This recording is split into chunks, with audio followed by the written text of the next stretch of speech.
Bonjour, je suis Anaïs de France et je vais vous parler de l'excursion qu'on a fait à Fraser Island avec la compagnie Atlas 4-Wheel Drive Hire. Donc c'est une compagnie détenue par un couple très gentil, très sympa, qui font ça depuis quelques années. Donc on est parti très tôt le matin, on est arrivé donc chez eux au départ pour qu'ils nous montrent donc un petit peu comment fonctionnent les 4x4. Donc c'est des gros 4x4, des Toyota Land Cruiser.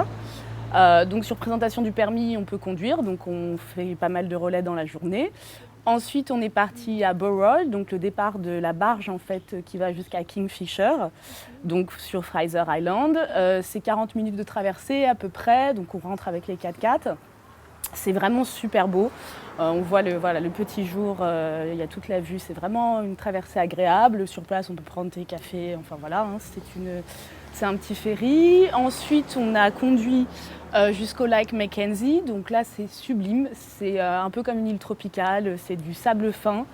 L'eau est turquoise, en plus il faisait très beau ce jour-là, c'est entouré de végétation, c'est vraiment magnifique.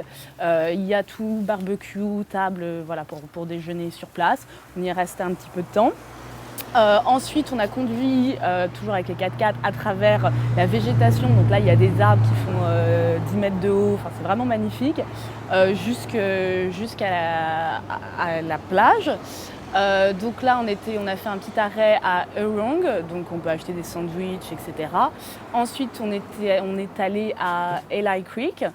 Donc là, c'est en fait un petit ruisseau avec un peu de courant, donc il y a toute une installation pour qu'on puisse en fait descendre. Donc les gens prennent des bouées ou des petits boards pour pouvoir descendre. C'est très familial, il y a plein d'enfants, c'est très drôle. Ensuite, on a pas mal conduit sur la plage. On est passé devant une épave, donc c'est une vieille épave toute rouillée, assez impressionnante, d'un bateau. Ensuite, on est allé vers Indian Heads.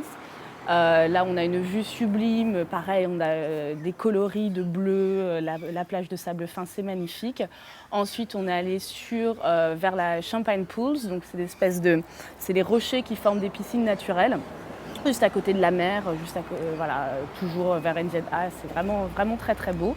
On peut donc en fait, voilà, le propriétaire est très sympa, c'est assez modulable en fonction en fait, des disponibilités, du temps qu'on a. On peut aussi donc rester dormir, on peut camper directement sur la plage, on peut camper dans des parcs naturels. Il peut organiser tout ça, donc c'est vraiment en fonction des gens. Et voilà, ensuite on est reparti, on a repris la barge et c'était vraiment une très belle journée parce qu'après sur la fin de la barge on voit le coucher de soleil et c'est vraiment très beau, donc on passe une très très belle journée, mais a priori il faut rester plusieurs jours parce qu'il y a tellement de choses à voir sur cette île que ça vaut le coup d'y rester un petit peu.